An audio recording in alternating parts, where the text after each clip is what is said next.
Hi మనో. Congrats అన్న. ఆ, మీరు అశ్విన్ అన్న ఎప్పుడు ఓన్లీ క్రైమ్ థ్రిల్లర్స్ లేదంటే రాజుగారి గది అంటే ఈ జోనర్లోకే ఎందుకు వెళ్తున్నారు అనుకోవచ్చు అన్న? అంటే సేఫ్ జోన్ అనుకోవచ్చా? ఈ సినిమా చూసారా మీరు? నేను చూశాను అన్న. కదా, ఇందులో క్రైమ్ థ్రిల్లర్ ఎక్కువ ఉందా లేకపోతే కాన్సెప్చువల్ ఉందా? థ్రిల్లర్ ఉంది. ఆహా, నేను అడుగుతున్నా, ఎక్కువ కాన్సెప్ట్ నీకు ఏది ఉంది అని అంటున్నా. అంటే స్టోరీ లైన్ బాగుందన్న. నేనేమంటున్నానంటే 100% ఒక సినిమా అన్నాక ఒక ఫైట్ ఉంటుంది, లేకపోతే ఒక థ్రిల్లింగ్ ఎలిమెంట్ ఉంటుంది, ఒక సర్ప్రైజ్ ఉంటుంది, ఒక లవ్ ఉంటుంది, అన్నీ ఉంటుంది. బట్ నేను గత సినిమాలతో పోల్చుకుంటే ఏదైతే హిడింబా సినిమా చేశానో, హిడింబా తర్వాత ఈ సినిమాలో ఎస్పెషల్లీ నా క్యారెక్టర్ వేరియేషన్ ఉంది.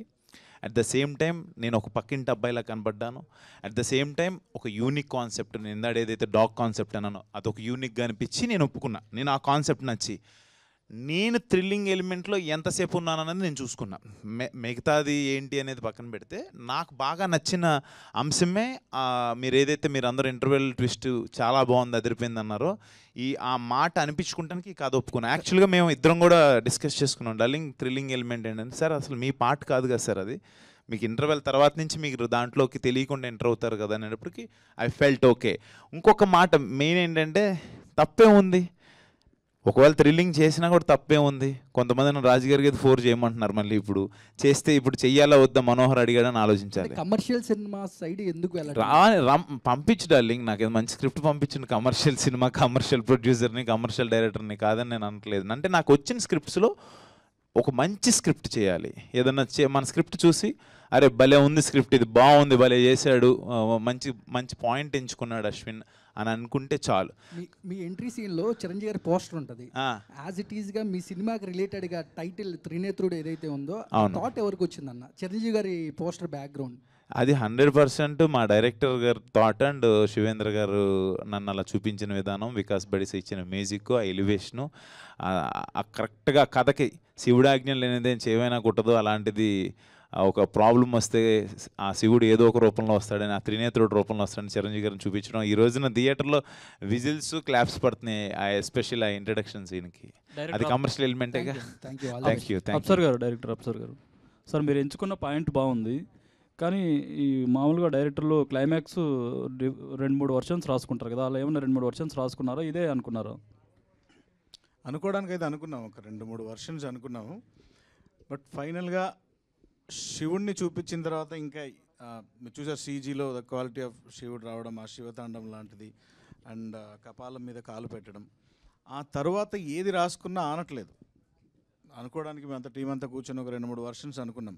But we feel this was the best ending for the movie అని అక్కడ ఇది సెలెక్ట్ చేసుకున్నాం. కానీ క్లైమాక్సే కొంచెం స్లో ఉంది, క్లైమాక్స్ ఇంకొంచెం బాగుంటే అది ఇంకా బాగుండేదని చాలామంది. స్లో ఉందా అంటే అది క్లైమాక్స్ అది అసంపూర్ణంగా అనిపించింది.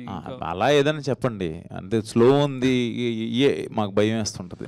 భయం అని కాదు, ఇప్పటికే చెప్పడం ఏంటంటే చాలా పేస్ ఎక్కువ ఉంది దీనిది, ఇంకొద్దిగా దాన్ని తగ్గించి ఇంకొంటే బాగుంటుందని కొంతమంది పర్సెప్షనల్ డిఫరెన్సెస్. మాకు చూసినప్పుడు అనిపించింది ఏంటంటే ఒక హైలోకి వెళ్ళి ల్యాండ్ చేసి కట్ చేసాం, అంటే దుష్ట శిక్షణ జరిగిపోయింది, దాంతో ఎండ్ చేసాం దాన్ని. నెక్స్ట్ పార్ట్లో ఏం జరుగుతుందనే చూడాలి. మన సినిమా కూడా స్టార్ట్ అవటం శివయ్యతోనే స్టార్ట్ అవుతుంది కదా, దాంతో ఎండ్ చేద్దామని చెప్పి ఇంకా అది మీరు అనుకున్న అబ్రప్ట్ది ఏదైతే ఉందో 100% ఒక్కొక్కరు పర్సెప్షన్లో ఒక్కొక్కలాగా ఉంటుంది. శివుణ్ణి తలుచుకుంటే వెళ్ళిపోయేవాళ్ళు కొంతమంది ఉంటారు, కొంతమంది పాయింట్ దగ్గర ఆగేవాళ్ళు ఉంటారు. ఆ క్వశ్చన్కే నేను యాడ్ ఆన్ చేస్తాను. ఏంటంటే క్లైమాక్స్లో అంటే ఆఫ్టర్ కాంతార తర్వాత ఆ ఎఫెక్ట్ అన్నది చాలా మందిలో పడిపోయింది. ఏంటంటే ఏదైనా ఎలివేషన్ వచ్చేటప్పుడు ఒకసారిగా ఆయన సౌండ్ చేస్తూ అంటూ వచ్చే ఒక సౌండింగ్ ఉంటుంది కదా, అదే టైప్లో అంటే ఎప్పుడైతే ఈ కాలభైరవుడు అవతారం అని అనగానే అన్న దగ్గర నుంచి కూడా వచ్చే ఒక ఎక్స్ప్రెషను, ఈ కాంతార ఎఫెక్ట్ అనేది ఆడియన్స్లో కూడా చాలా ఉంటుంది. అంటే ఆఫ్టర్ కాంతార అందరిలాగా చూస్ చేసుకుంటున్నారు అనే ఒక థాట్ అయితే అందరిలోనే ఉంటుంది. దీన్ని మీరు ఎలా జస్టిఫై చేస్తారు? అన్నిటికంటే ముందు కాంతారా క్లైమాక్స్ మనందరికీ బాగా నచ్చింది. లాస్ట్ 10 minutes గూస్ బంప్స్ థియేటర్లో. అది ఆ టైంలో ఆ దేవతలు పంజుర్లి, గుళిక, సో ఇలాంటివి అక్కడ యాప్ట్, ఆ సౌండింగ్ కూడా అక్కడ ట్రైబల్స్లో ఉండింది కాబట్టి అది ఓకే. ఇక్కడ కూడా మీరు యాక్సెప్ట్ చేయాల్సింది ఏంటంటే వచ్చింది కాలభైరవుడు. కాలభైరవ ఆకారం తెలుసు మీకు, కాలభైరవుడి ఉగ్రరూపం కూడా తెలుసు, కాలభైరవుడు ఎలా చేస్తాడో కూడా మీరు అందరు చూసే ఉంటారు. ఆ ఉగ్రంగా ఎలా ఉంటుంది, ఒక డాగ్ వస్తే ఎలా ఉంటుంది. సో ఇది కూడా నిజమే, అది కూడా నిజమే. సో దాని రిప్లికా ఇది కాదు, దీని రిప్లికా అది కాదు. సో దేనికి అది కరెక్ట్గా మ్యాచ్ అయింది. ఈ కథకి కాలభైరవుడు వచ్చిన తర్వాత ఏం చేయాలో ఆ హీరో అదే చేశాడు. So hope direct I answer. ఇంకోటి ఏంటంటే మీరు ఆర్మీ బ్యాక్డ్రాప్ నుంచి వచ్చారనేది తెలిసింది. ఎస్, అంటే ఆ బ్యాక్డ్రాప్ నుంచి రావడం వల్లే ఇందులో ఉగ్రవాదాన్ని తీసుకొచ్చారా ఏంటండి? ప్రతి సినిమాలో ఏదో ఒక చెడు ఉంటుంది. అంటే శివుడు రావాలంటే ఇక్కడ ఏదో ఇద్దరు ముగ్గురు కలిసి ఒకళ్ళు మర్డర్ చేసేసి ఉంటే ఒక శివతత్వాన్ని తీసుకొని రావాలి. ఒక పెద్ద హీరో ఉంటే పెద్ద సమస్య ఉండాలి. రాజమౌళి గారు అంటుంటారు నా సినిమాల్లో హీరో కంటే విలన్ చాలా పెద్దోడై ఉండాలి అని. అవును, అది ఎగ్జాక్ట్. జనరల్గా కానీ ఈ సినిమాలో హీరోయిజం ఎలివేట్ అయినంతగా విలనిజం ఎలివేట్ అవ్వలేదు అని అన్నారు. ఇక్కడ విలన్ మన క్యారెక్టర్స్ కాదు, సిచ్యుయేషన్. అంటే దేశాన్ని నాశనం చేద్దామని వాళ్ళు ఏ కుట్ర అయితే కాన్స్పిరసీ చేశారో అదే విలనిజం ఇక్కడ. దాన్ని ఎదుర్కోవడానికి ఆ శివుడు కాలభైరవుడు రూపంలో ఎవరిని పంపించాడు అనేది కథ. దీనికి పార్ట్ 2 ఏమైనా ఉంటుందండి? పాజిటివ్లీ మహేశ్వర్ రెడ్డి గారు. అశ్విన్ అన్న హాయ్ బ్రదర్. సో అన్న నార్మల్ క్రికెట్లో అయితే రకరకాల షాట్స్ ఉంటాయి. ఇప్పుడు కోహ్లీది కవర్ డ్రైవ్, సచిన్ది స్వీప్, రోహిత్ది పుల్ షాట్, ఒకరిదేమో అప్పర్ కట్, షహవాగ్ది హెలికాప్టర్ షాట్. సో అన్ని షాట్స్ ఉద్దేశం ఒకటే, బాల్ని బౌండరీ దాటించాలి. సో ఇక్కడ కూడా రకరకాల జానరాస్ ఉన్నాయి మీరు ఎంచుకున్నవి, హారర్, థ్రిల్లర్, డివినిటీ, రకరకాలవి. అన్నిటికీ ఒకటే కాన్సెప్ట్ ఏంటి, లాస్ట్ బొమ్మ బ్లాక్ బస్టర్ అవ్వాలని. సో బాల్ దగ్గరికి వచ్చినప్పుడు జడ్జ్ చేస్తారు ఏ షాట్ ఆడాలని. సో అలాగే స్క్రిప్ట్ దగ్గరికి వచ్చినప్పుడు ఇది నేను తీసుకోవాలా లేదంటే వదిలేయాలా, బాల్ వదిలేయాలా అన్నట్టు ఎలా జడ్జ్ చేస్తారు? నేను చిన్న యూనిక్నెస్ని అయితే ఎక్స్పెక్ట్ చేస్తా బ్రదర్. నాకు ఏంటంటే అందరూ అన్నీ అనుకుంటారు, కొన్ని రీచ్ అవ్వచ్చు. మన 5 ఏళ్ళే ఒకలాగా ఉండవు. ఒకటి పొట్టిగా ఉంటుంది, ఒకటి బండగా ఉంటుంది, పొడుగ్గా ఉంటుంది. సో ఈ పాయింట్ ఆఫ్ వ్యూలో ఒక్కొక్కరికి ఒకటి నచ్చిద్ది. ముందు మనం చేసే వాళ్ళకి మనకు ఒకటి నచ్చాలి. మనకు నచ్చకపోతే అసలు మనం చేయలేం. చూసేవాళ్ళకి మేబీ ఈ పాయింట్ నచ్చచ్చు, ఇంకోటి నచ్చచ్చు, ఒకరికి ఎంటర్టైన్మెంట్ నచ్చచ్చు, ఒకరికి ఎమోషన్ నచ్చచ్చు, కొంతమంది ఫైట్లు నచ్చచ్చు. అలాగా నాకు ఏదన్నా కథతో పాటు ఏదన్నా మన సైడ్ నుంచి ఏదైనా కొత్తదనం ట్రై చేయాలి, రెగ్యులర్గా అనిపించుకోకూడదు.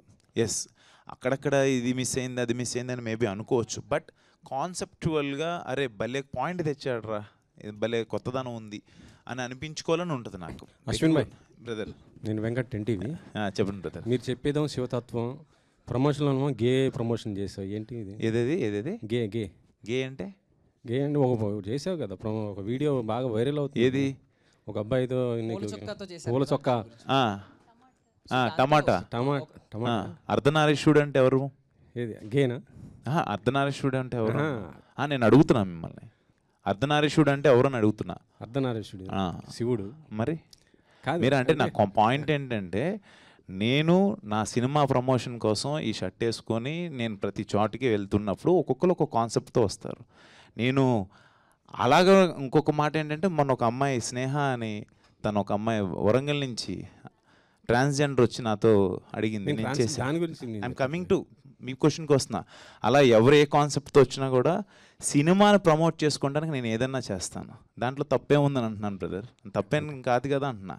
మీకేం తప్పుగా అనిపించిందా? అంటే ఆ షర్ట్ ఇప్పడం షర్ట్ ఎక్కడ ఇప్పాను వెళ్ళారు కదా, అది ఒక బ్లేడ్ అడుగు అమ్మాయి స్విమ్మింగ్ సూట్ వేసుకొని తిరుగుతుంటది, బ్లేడ్ అమ్మాయితో అవసరం లేదు కదా. మీరు ఆ లాజిక్ చెప్తే నేనేం చెప్పలేను. కాకపోతే నేను మీరు చెప్పేది శివతత్వం గురించి చెప్తున్నప్పుడు కాదు నేను మిమ్మల్ని అడిగేది ఏంటంటే, నాకు అసలు కాన్సెప్ట్ అది నచ్చింది, తను చెప్పాడు, ఎస్ ఐ సైడ్ ఓకే. అందులో మనం ఏం అసభ్యంగా చూపించామంటున్నా, నాకు అర్థం కాల. నేనేమన్నా అసభ్యంగా అంటే ఇద్దరు దాన్ని అది నాకు ఒకటి వైరల్లో ఉందన్న, అది చేద్దామని తను అడిగారు. నేను నాకు అది ఏంటని నాకు తెలియదు. అది ఆ వీడియో చూసారా? నేను చూడలేదు, నాకు తెలియదు. అది డ్రింక్ వేయక ముందు షర్ట్ ఇప్పారు, డ్రింక్ వేసిన తర్వాత షర్ట్ ఇప్పేసి ఇద్దరు షర్ట్ ఇప్పేసి అది నేను చూడలేదు. అది యాక్చువల్గా ఒక అబ్బాయి ఇంకొక అబ్బాయిని తాగించి తర్వాత తన మీద కొంచెం యాక్చువల్లీ నేను ఇంకో మాట ఇది తను అడిగారని కాదు, కానీ నిన్న నేను మల్లికార్జున్ థియేటర్కి వెళ్ళా. మీరు శివం బజే సినిమా నేను నవీన్ దాంట్లో చూసి వచ్చాను సార్ అన్నాడు. నాకు హ్యాపీ నిజంగా. మల్లికార్జున్ థియేటర్లో ఒక 4 కుర్రోళ్ళు వచ్చి, అన్న మీరు నవీన్ పోల్చక్క ఉంటాడు కదా, దాంట్లో మీరు కనపడ్డారని మేము సినిమాకి వచ్చా అంటే శివం బజే అక్కడ చూసి వచ్చామన్నారు. I felt happy. బట్ నాకు ఆ వీడియో వెనకాల ఏంటని నాకు తెలియదు, కానీ నాకు శివం బజీని ప్రమోట్ చేసుకోవాలనే ఉద్దేశంతో వెళ్ళాను. అదే ఎవరు నన్ను ఏదైనా ఇబ్బంది పెట్టుంటే నన్ను మందించండి. మిమ్మల్ని ట్రోల్ చేస్తున్నారు అది నేను అసలు తెలియదబ్బా, మనకు అసలు మనకు సోషల్ మీడియాలో మనం. సరే ఇంకొకటి మహేశ్వర్ రెడ్డి గారు హలో అండి మహేశ్వర్ రెడ్డి ఒక గారు నిమిషం. హాయ్. ఇంకోటి ఏంటంటే ఆయన ఏదో అడుగుతున్నారు. మీరు ఒక లాజికల్గా చెప్పారు సినిమాలో అంటే హీరోకి కళ్ళు అంటే నిజంగా కుక్క కళ్ళకి మెమరీ ఉంటుందా? ఈ క్వశ్చన్ డైరెక్టర్ గారిని అడిగితే కరెక్ట్ కదా. అదే సరే చెప్పండి డైరెక్టర్ గారు. నిజంగా కుక్క అంటే బ్రెయిన్ కంటే మెమరీ ఉండొచ్చు, అది ఓకే. కళ్ళకి అది ఎలా మీరు అసలు దాన్ని ఎట్లా చేస్తున్నారు? అంటే దానికి లాజికల్గా ఏదో పంది కిడ్నీ తీసుకొచ్చి మనిషికి పెడితే బతికాడు, అది చచ్చిపోయాడు కదా అతను, పెట్టిన ఒక వారం రోజులకి చనిపోయాడు.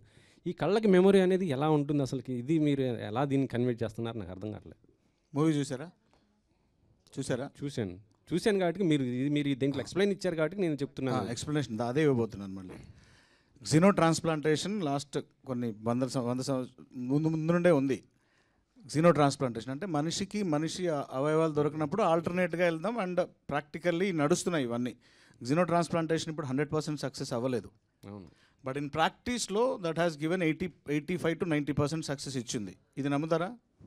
కానీ ఇది నమ్ముతారా? నేను ఆన్సర్ చెప్పాలంటే మీరు ఇది నమ్ముతారు. 80% అయిందని నమ్ముతారా? దాన్ని తీసుకొని ఇప్పుడు మనకు ఒక సినిమాటిక్ లిబర్టీ అనేది ఒకటి చిన్నది ఉంటుంది. కళ్ళు పెట్టిన తర్వాత మీకు ఐస్ పెట్టిన తర్వాత జనరల్గా మాట్లాడాలంటే జెనెటికల్ కనెక్ట్ స్టార్ట్ అవుద్ది. నేను ఇన్ రివర్స్లో జెనెటికల్ కనెక్ట్ స్టార్ట్ అవుద్ది. ఆ జెనెటికల్ కనెక్ట్ స్టార్ట్ అయినప్పుడు ఈ బాడీ నుండి ఆ బాడీకి ట్రాన్స్ఫార్మ్ అయ్యే జెనెటిక్స్ ఉంటాయి. లేదు, సో ఆ లిబర్టీని డార్లింగ్, నేను ఒక సినిమా, ఆయన మన సినిమా రిపోర్టర్, ఆయనకి సినిమా ఎగ్జాంపుల్ చెప్తాను. నిన్నే ప్రేమిస్తే సినిమా చూసారా మీరు? చూశాను. ఏంటది కదా? కళ్ళు లేని వ్యక్తి కళ్ళు నాగార్జున గారి కళ్ళు శ్రీకాంత్ అన్నకు రావటం, ఆ అమ్మాయి చూసి రావటం, చిన్న ఫీలింగ్ ఉంటుంది చూడండి. ఆ కళ్ళుకి అదే కళ్ళు అని చెప్పి సౌందర్య గారు అమ్మడు పట్టడం ఏది ఉంటాయి. సరే వదిలేయండి అవన్నీ. అంటే సినిమాటిక్ లిబర్టీ, నేను రౌండ్ ఆఫ్ చేస్తాను. నేను చెప్పాను, నేను కొన్ని విషయాలను చెప్తాను, అది నిజానికి దగ్గరగా తీసుకెళ్లే ప్రయత్నం చేస్తాను. 80% పాసిబిలిటీ నాకు సైన్స్ అండ్ మెడికల్ సైన్స్ ఇస్తున్నప్పుడు ఆ 20% సినిమాటిక్ ఫిక్షన్ పెట్టి 80% నేను దానికి దగ్గరగా తీసుకెళ్లాను.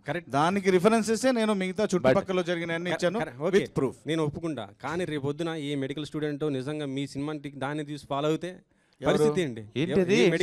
చిరంజీవి గారు తలకాయలు నరికేసిన తలకాయ ఎగురుకుంటూ వెళ్ళిపోయింది. ఎవడన్నా సెన్సార్ బోర్డు వచ్చినట్టుంది ఇక్కడికి. ఇప్పుడున్న పరిస్థితుల్లో మెడికల్ ప్రాక్టీస్ జరిగేది వేరు. అప్సర్ గారు నెక్స్ట్ క్వశ్చన్. సో